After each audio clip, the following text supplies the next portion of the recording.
자, 오늘은 욥기 30장입니다. 제목은 욥의 현재. 욥의 현재는 이제 고통당하고 있는 그 시간에 대해서 욥이 또 하나님께 기도하는 혹은 탄식하는 그런 모습의 내용입니다.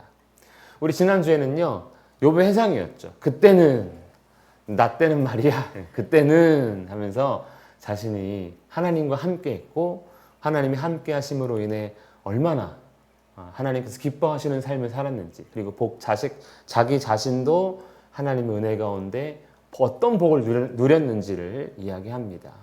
그는요, 하나님과 동행하며 베푸신 그 은혜를 만족하며 그냥 자기 만족과 유익을 위해 산 것이 아니라 정의와 공의를 행하는 삶을 살았고, 또 어려운 사람들을 아주 잘 도와주는 그러한 정말 우리 입장에서도 아주 이상적인, 나도 그렇게 살고 싶은데 하는 그런 모습으로 살았습니다. 그래서 지위, 고하, 남녀노소를 막론하고 욥을 인정했고 욥을 존경했고, 그래서 그 앞에는 감히 함부로 말하지 않는 사람들까지 있는 그러한 멋진, 그러한 또 공의로운 그의 모습을 볼 수 있었는데, 그 비결이 뭐였다는 겁니까?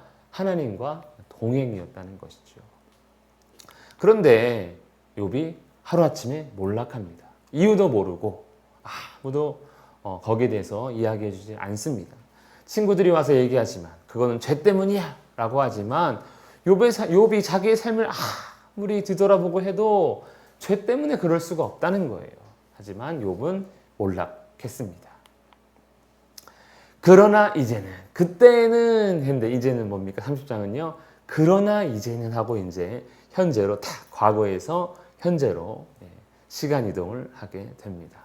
한마디로 이야기하면 과거가 하나님과 동행이었다면 지금은요, 욥이 느끼기에 어떤 거냐면 하나님이 나를 대적하신다.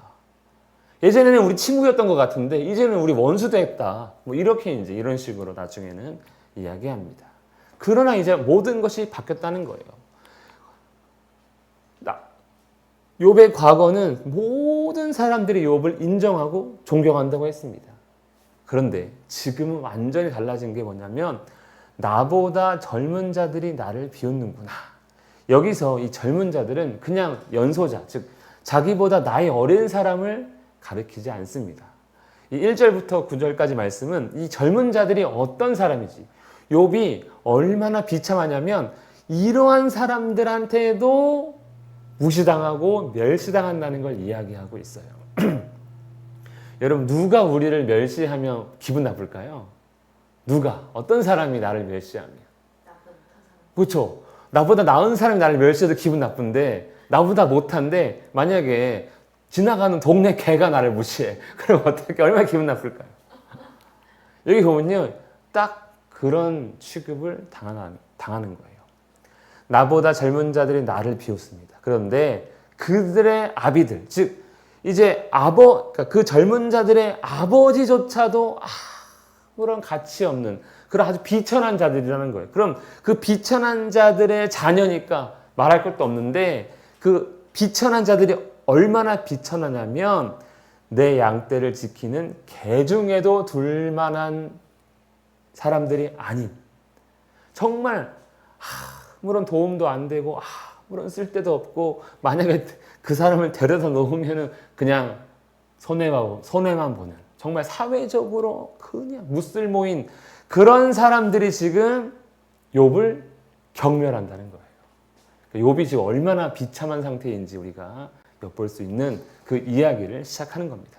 그러나 이제는, 과거엔 내가 존경받았는데 이제는 내가 이렇게 표현하면 그러면 버러지만도 못한 인간이 있다는 것 좀 표현하면 안 되지만, 그런 인간한테도 내가 지금 무시당하는 상황이다 라고 이야기를 시작합니다. 욥을 무시하는 사람들은 어떤 사람들입니까? 그들은 여기 보면요, 기력이 쇠잔하였으니 그들의 손에 힘이 없다.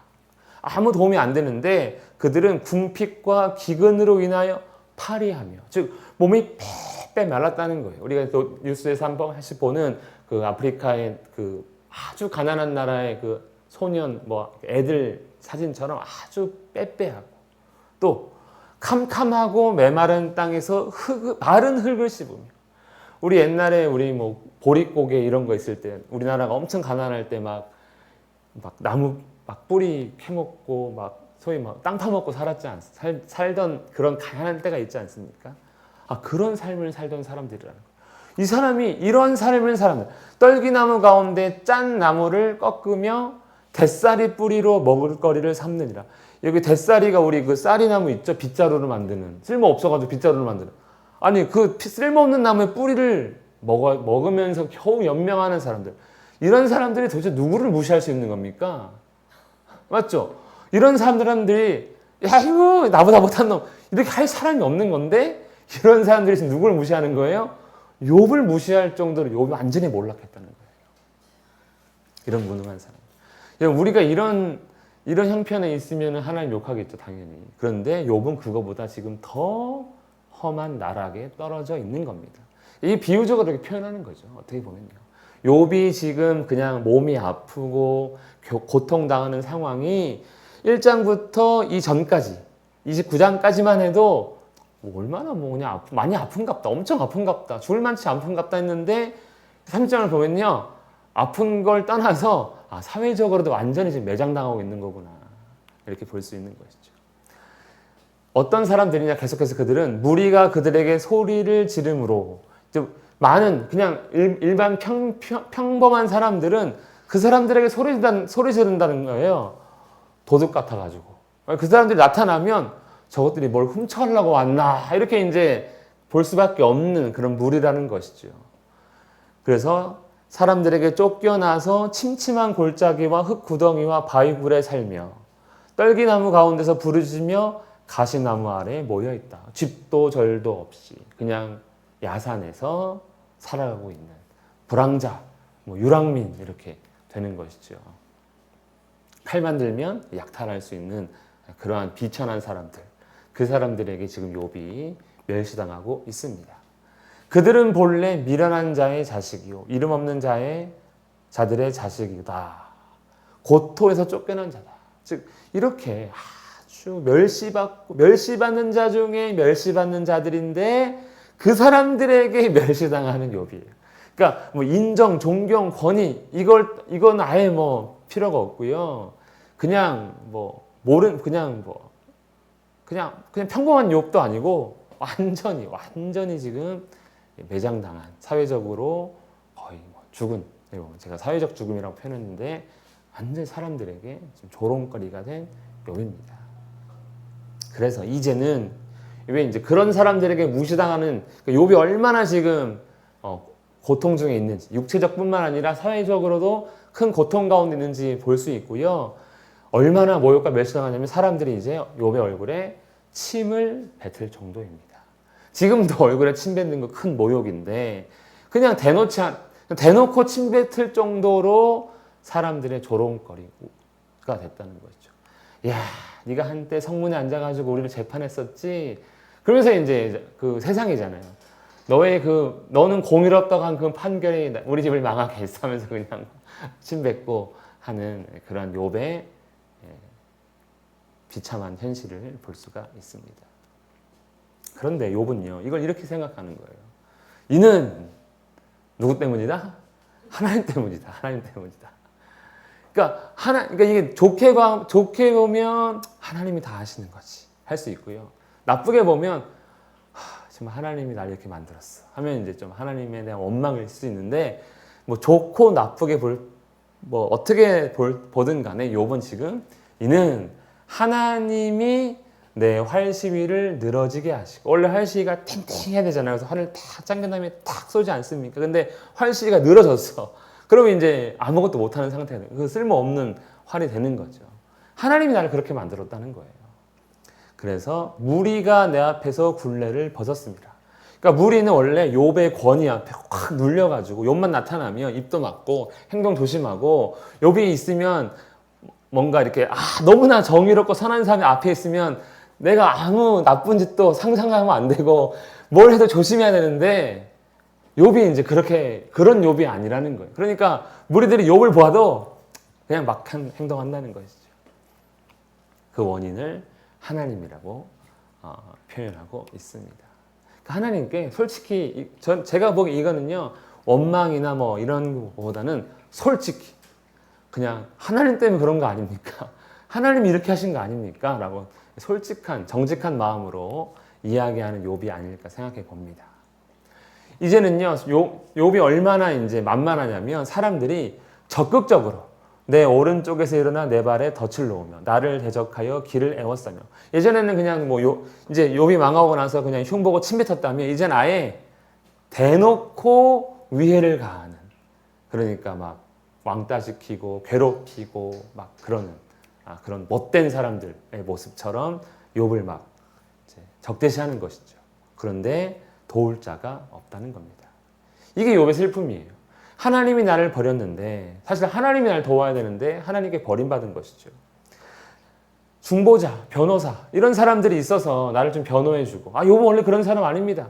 이게 진짜 죄 때문에 이렇게 된 거 우리 아무도 모르는 거예요. 뭐 이렇게 변호해줄 사람이 있으면 좋을 텐데 없다는 거예요. 그게 이제 욥을 힘들게 하는 것이죠.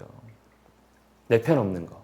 욥은 육체적으로 힘들고 사회적으로도 이렇게 고통당하지만 아무도 자기 편이 없다는 거. 그 역시 지금 그를 힘들게 하고 있습니다. 그래서 어떤 고통이라고 표현하냐면, 저 참 이런 표현이 진짜 대단한 것 같아요.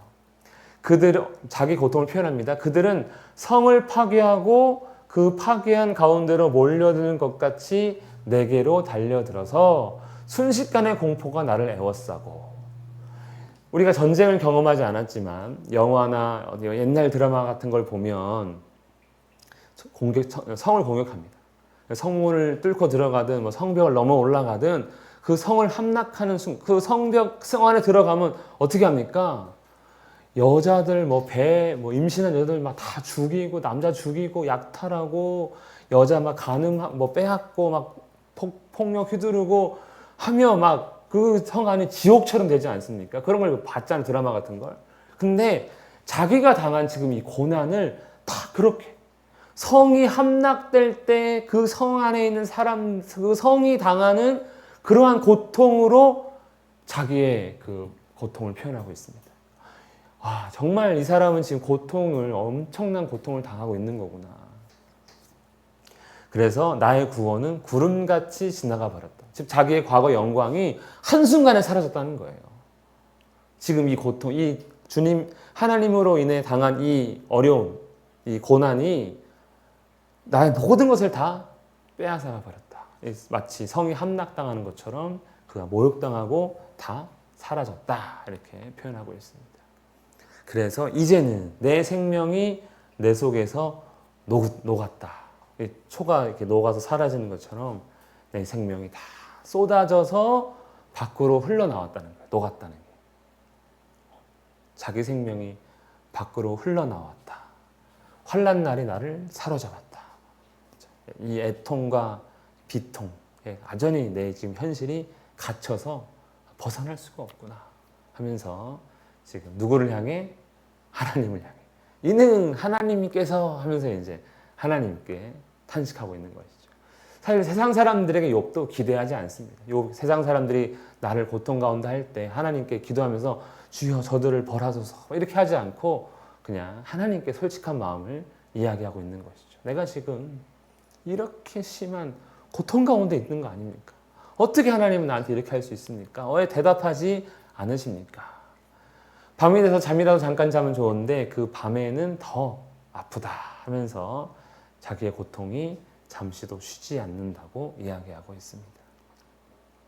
저도 이제 예전에 다쳤을 때 이게 진짜 사람이 다쳐서 아픈다는 게 밤낮 없는 고통이더라고요. 정말 아프더라고요. 근데 그래도 저는 진통제도 맞고 이렇게 하면서 24시간 중에 한 10시간만 아프고 나머지는 안 아프고 뭐 이랬거든요. 진통 효과가 떨어지면 또 아팠지만. 근데 욥은요, 그게 없잖아요. 진통제 같은 게 없잖아요. 그냥 계속 혼자 있을 때는 몸이 아프고 사람 지나가면 몸 아프고 마음 아프고 그냥 계속해서 끊임없는 고통을 지금 당하고 있는 자기의 현실을 이야기하고 있습니다. 그래서 하나님께서 주시는 이 고통이 이렇게 얘기합니다. 그가 하나님이죠. 큰 능력으로 나의 옷을 떨쳐버리시며 나의 옷깃처럼 나를 휘어잡으시는구나. 우리가 옷을 입으면 이렇게 이제 공간도 있지만 여러분 한여름에 땀이 딱 나면은 티 같은 거 막 땀이 온몸이 땀으로 쩔었을 때 티를 딱 잡으면 이게 안 벗겨지잖아요. 쫙 붙어가지고 몸에. 지금 욥이 그렇게 표현하는 거예요. 그러니까 자기의 피부가 다 상해가지고 피고름이 막 나와가지고 이 몸에 가득하니까 자기 옷이 몸에 착 붙었는데 하나님이 그 상처 위에 붙은 옷을 그냥 쫙 떼듯이 막 옷을 떼버리면서 나의 고통 주고 있다고 생각이고 옷깃이 막 나를 막 잡아가지고 우리 막 상처 났는데 뭐 탁 밴드 붙였다가 뗄 때 상처까지 같이 떼지 엄청 아프잖아요. 아프잖아요. 지금 그렇게 얘기하는 거예요. 이 옷이 나를 사로잡았는데 이 옷을 하나님이 떨쳐버리면 나 너무 아픈데 막 그렇게 하나님이 나를 괴롭게 하고 계신다는 거예요. 그리고 심지어 하나님이 나를 지는 가운데 던지시고 그 강한 손으로 하나님이 나를 막 던지고 뜯고 하고 있다는 것을 이야기하고 있습니다. 욥이 얼마나 힘든지 우리가 상상할 수 있는 것이죠. 그러면서 내가 주께 부르짖으나 문제는 이거죠. 주께서 대접하지 않고 내가 섰지만 하나님께서 나를 보지 않는다. 앉아있으면 안 보일까 봐 섰는데 하나님이 안 본다는 거예요. 안 본다는 거예요. 직접적으로 이렇게 하나님께 대놓고 호소하고 있습니다. 그러니까 앞의 내용이 다 하나님께 하는 이야기인데 하나님 대답이 없으니까 대답 없고 봐주지 않는구나 하는 것이죠. 그래서 주께서 어떻게 행한다는 겁니까? 내게 잔혹하게 하시고 힘 있는 손으로 나를 대적하시나이다. 이렇게 대적하시나이다.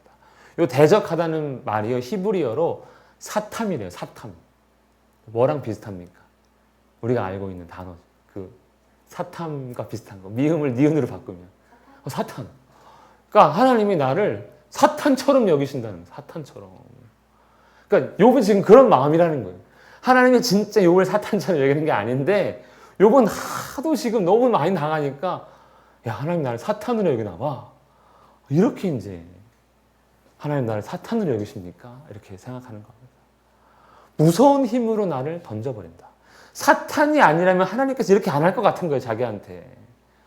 그만큼 나를 하나님께서 원수로 대하시는 것 같은 욥의 처절한 탄식, 탄원을 볼 수가 있습니다. 그래서 얼마나 지금 욥이 고통스럽냐면 나는 안다. 뭘 안다는 겁니까? 나 죽을 거. 나 죽을 거야. 나는 확실히 죽게 돼 있어. 그거 안다는 거예요. 이렇게 고통스러운데 어떻게 살아? 당연히 죽어야지. 이거를 안다는 거예요. 안다. 그걸 확신감, 희한한 확신이죠. 우리는 구원의 확신을 가져야 된다고 생각하는데 이 사람은요 죽음의 확신을 갖고 있어요. 얼마나 힘든지. 난 죽을 거야. 이걸 안 죽을 수가 없어. 이렇게 이제 생각을 하고 있습니다. 욥의 현실이 지금 얼마나 기가 찬 노릇인지 볼 수 있는 거고요. 앞서 이런 이제 탄식, 탄원들은요. 이게 내가 하나님한테 불만이 있거나 뭐 불신하거나 하나님을 부인하거나 이래서 하나님을 욕하는 게 아니라 욥도 자기가 한 탄원이 얼마나 센지 이렇게 얘기합니다. 그러나 자기가 탄원했잖아요. 탄식했잖아요. 막 심하게 하나님 나를 사탄처럼 여기시잖아요. 내 피부에 들러붙은 옷을 막 떼시는 것 같잖아요. 성이 함락당할 때 당하는 그 고통을 내가 당한단 말이에요. 이렇게 했는데 하나님한테 대한 완전 대항하거나 적대시하는 게 아니라 뭐라고 얘기합니까? 사람이 넘어질 때 어찌 손을 펴지 아니하며. 여러분 딱 넘어진다고 그대로 넘어집니까? 손을 펴죠. 땅을 짚습니다. 그래서 손바닥은 까져도 얼굴은 안 다쳐야죠. 무릎은 까져도 얼굴은 안 다쳐야죠. 그 얘기예요. 사람이 넘어질 때 손을 안 펴는 사람이 없지 않습니까? 재앙을 당할 때 살려주세요. 물에 빠지면 다 살려주세요 하는 것처럼 그렇게 도움을 부르짖지 않는 사람이 없습니다. 그러니까 내가 지금 하나님한테 이렇게 막 얘기하는 거 이거 어쩔 수 없는 거예요. 나도 지금 살고 싶단 말이에요. 이렇게 표현하는 거예요. 내가 이렇게 어려운데 하나님께 부르짖지 않으면 어떻게 부르짖지 않을 수 없는 거 아닙니까? 하면서 이제 자기의 이 애통과 통곡, 하나님에 대한 탄식이 본능적인 거다 하면서 하나님께 약간 이해를 구하는 그런 이야기도 합니다. 그러니까 얼마나 지금 욥이 이렇게도 말하고 저렇게도 말하고 그리고 이렇게 하는 거 다 그냥 내가 죽어가는데 이렇게 안 할 수가 없는 거 아닙니까? 하면서 하나님에 대한 이해를 또 요구하고 있습니다. 욥이 과거에 고생의 날을 보내는 자를 위하여 내가 울지 아니하였는가. 즉 자기가 정의롭고 공의롭고 그 영광스러운 과거 때 그가 많은 사람들에게 도움을 줬다는 거예요. 그런데 왜 이렇게 얘기하는 겁니까? 현실은 아무도 나를 도와주지 않는구나. 근데 그게 저는 세상 같아요. 내가 막 도와준 그 많은 사람들이 있어도, 도와줬어도 정작 내가 어려움을 당하면 내가 도와줬던 그한테 사실 사람이라면 기대하지 않겠습니까? 근데 그가 날 모른 척해. 그게 또 상처잖아요. 욥이 딱 그런 이야기를 당하고 있습니다. 감사단 말은 못 듣고 오히려 도움 없는 현실에 아픈 것이죠. 아마 그는 말하지 않아도 지금 이런 실망과 또 원망하는 마음도 있었을 것입니다. 내가 복을 바랐더니 화가 왔고 광명을 기다렸더니 흑암이 왔구나. 원래 사람이 그런 거 아닙니까? 우리가 열심히 신앙생활 합니다. 뭘 기대합니까? 화를 기대하십니까? 네, 나 오늘 11시 예배 드리고 왔으니까 나는 이제 저주받을 거야. 이런 거 기대합니까? 아니잖아요. 오히려 좀 아픈 마음으로 왔다가도 예배 간절한 마음으로 드리면 이제는 하나님 나에게 좀 복 줬으면 좋겠다며 기대하잖아요. 더군다나 욥은 얼마나 좋은 일을 많이 했습니까? 하나님 보시기에 정의와 공의, 고아와 과부를 돌보며 얼마나 좋은 일을 많이 했습니까? 그러면 그도 당연히 물론 하나님에 대한 믿음이 흔들리지 않지만 그가 여전히 하나님의 사람으로 복받고 있지만 그렇게 또 행함으로써 하나님이 나의 삶을 더 흔들리지 않는 견고한 반석과 같이 해주시겠지라고 기대하는 건데 이게 완전 기대와 다르게 망했다는 거예요. 원래는 인과 응보, 나쁜 일 하면 저주를, 좋은 일 하면 복을 받아야 되는데 복을 바랬는데 오히려 화를 당하는, 이해할 수 없는 현실. 그러니까 내가 도와준 사람들이 나를 외면하고요. 또 내가 하나님 앞에서 순종했는데 화가 임하고. 이러니까 욥도 이제 마음이 아프고 애통하며 고통하는 것입니다. 그래서 얼마나 마음이 힘드냐면 이제 마음도 힘든 거예요. 내 마음이 들끓어. 이 마음이 이 속이 우리는 뭐라고 표현하면 화가 임한 겁니까? 이게 막 분노에 이게 하여튼 전 욥 같은 경우가 없으니까 막 화가 안 나는 건지 저 옛날에 다쳤을 때 하늘에 대고 삿대질했던 그 마음 비슷한 것 같기도 한데 막 화가 나는 거죠. 이게 막 속에서 끌어올라가지고 견딜 수가 없는 것이죠. 그러니까 주변은 고요해. 다 날 무시해서 아무 소리도 안 나. 근데 속이 끌어오르니까 고요함이 없고 그냥 고통 가운데 있습니다. 심한 번민 가운데 혼란스럽고 고통을 당하는 욥의 현재. 그래서 욥이 얼마나 지금 힘든 상태인가 자기의 이제 육체적으로 표현하냐면 나는 햇볕을 쬐지 않았는데 어떻게 했다는 거예요? 검어진 피부를 갖고 걸었다는 거예요. 무슨 의미입니까? 원래 사람이 험한 꼴 당하고 하면 사람이 홀쭉해져가지고 얼굴에 그늘이 지잖아요. 이게 막 파이고 막 홀쭉해지니까 안 그래도 힘들어서 없는 사람이 홀쭉해지면은 막 빛이 비쳐도 밝은 게 아니고 그늘이 지잖아요. 그렇게 됐다는 거예요. 너무너무 수척해져가지고 이제 막 사람들이 누가 봐도 그냥 검어진 것 같아. 정도로 힘든 상황. 육체적으로도 이미 막 쇠할 대로 쇠한 그러한 상황입니다. 그러니까 욥도 이제 회중 가운데서 도움을 부르짖고 있다 하는 것이죠. 예전에는 어떤 사람이었습니까? 원래 성문의 자리에 앉아서 도움을 주는 사람이었어요. 그런데 이제는 사람들을 향해 도움을 구해야 하는 자신의 처지, 아무것도 할 수 없는 처지를 이야기하고 있습니다. 하지만 도움을 부르짖고 있지만 우리 앞절 이야기를 의하면 그는 그냥 멸시받고 있는 것이죠.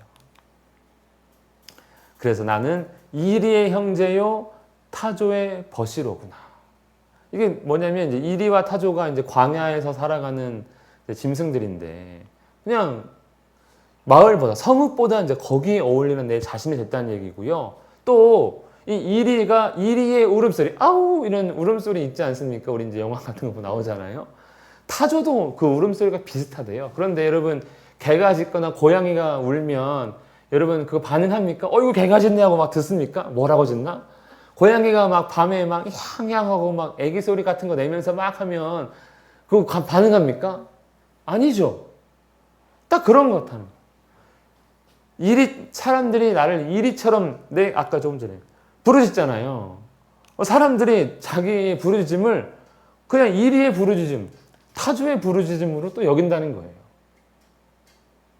그러니까 내가 이리가 되고 내가 타조처럼 되니까 내가 이리의 형제고 타조의 벗이다. 이렇게 또 표현하고 있습니다. 그러니까 현실적으로 자기가 갈 곳이 광야이니까 이리와 타조. 또 자기가 이렇게 부르짖어도 사람들이 마치 짐승의 울부짖음처럼 들으니까 역시 또 이리와 타조. 이렇게 자기 현실을 보고 있는 것이죠. 세상에 많은 사람들이 부르짖고 있죠. 많은 사람들이 다 이렇게 그냥 짐승의 울부짖음처럼 듣고 있는 오늘날 현실을 볼 때 욥이 참 외롭구나, 도움받을 곳이 없는 거구나 이런 생각도 하게 됩니다. 그래서 이제 나를 덮고 있는 피부는 검어졌고 내 뼈는 열기로 말미암아 탔구나.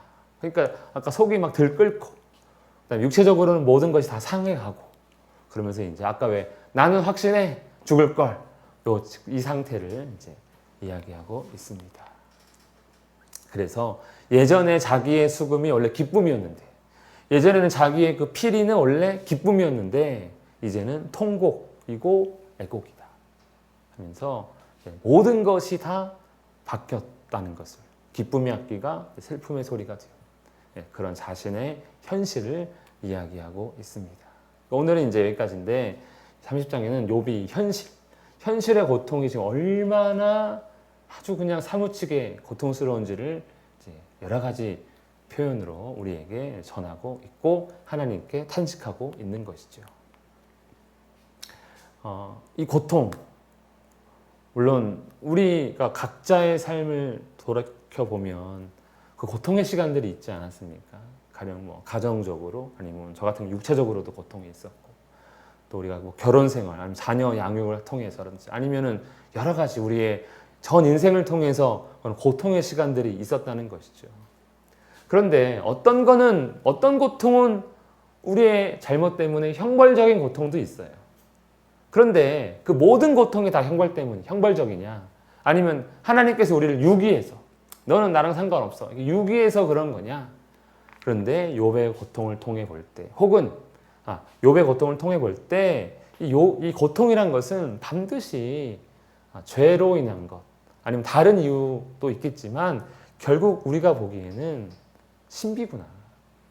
우리가 열심히 고통당하지 않으려고 살지만 고통을 당합니다. 심지어 내 스스로 자처하는 고통도 있어요.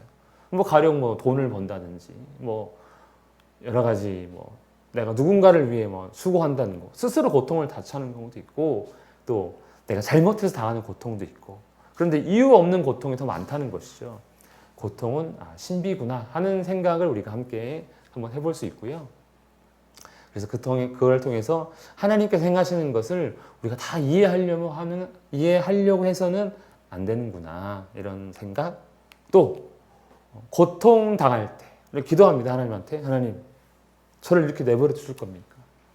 이렇게 힘든데 하나님 언제까지 이렇게 침묵하실 겁니까? 이렇게 이제 욥도 기도하지 않았습니까? 하지만 이게 결과가 아니라는 거예요. 결과. 하나님께서 욥기에 우리 끝에 가면 하나님 응답하시는데 결국 우리가 고통 중에 기도할 때 하나님이 침묵하는 것이 내 고통에 대한 딱 결과물로서 침묵이 아니라 과정이라는 것이죠. 그래서 이 침묵의 시간이 지나서 나중에 하나님의 응답을 받을 때 혹은 하나님의 뜻을 깨달을 때에는 그때 그래서 하나님께서 침묵하신 거구나. 이렇게 이해할 수 있는 그런 상황이 있다는 것입니다. 물론 저도 경험적으로 그런 침묵의 시간이 있었고 나중에 하나님 그때 왜 날 이렇게 내버려 두셨는지 혹은 왜 응답하지 않으셨는지에 대한 응답이 또 나중에 있기도 했고요.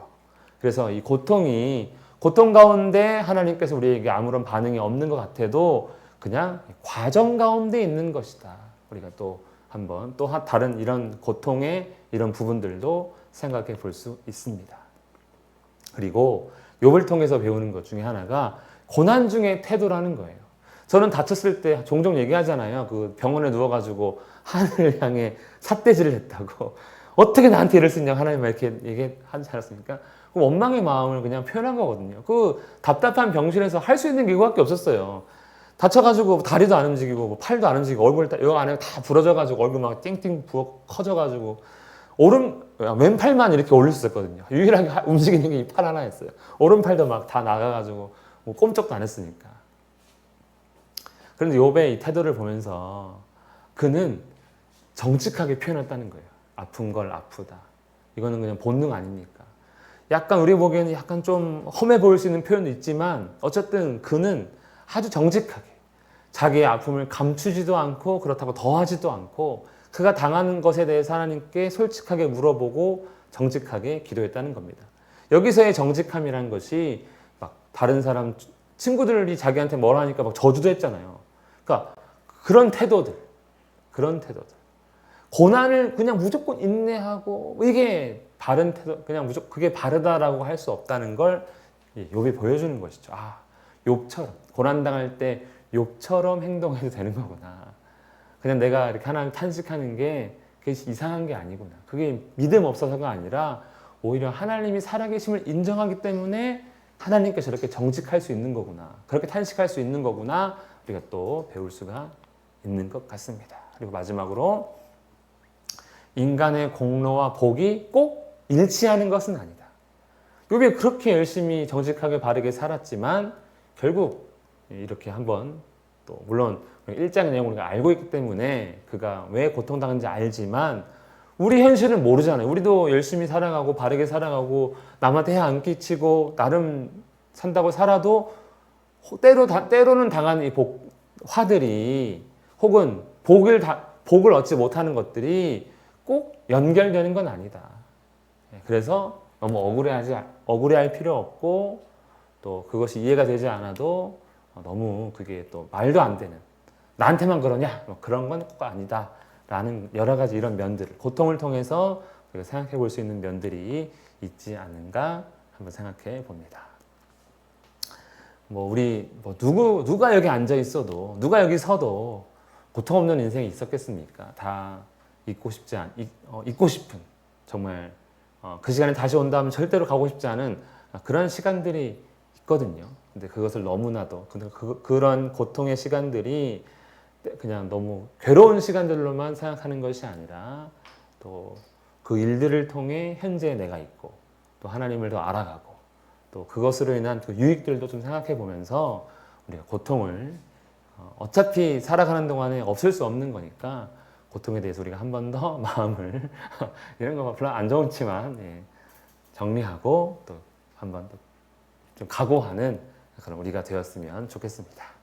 여기까지 하겠습니다.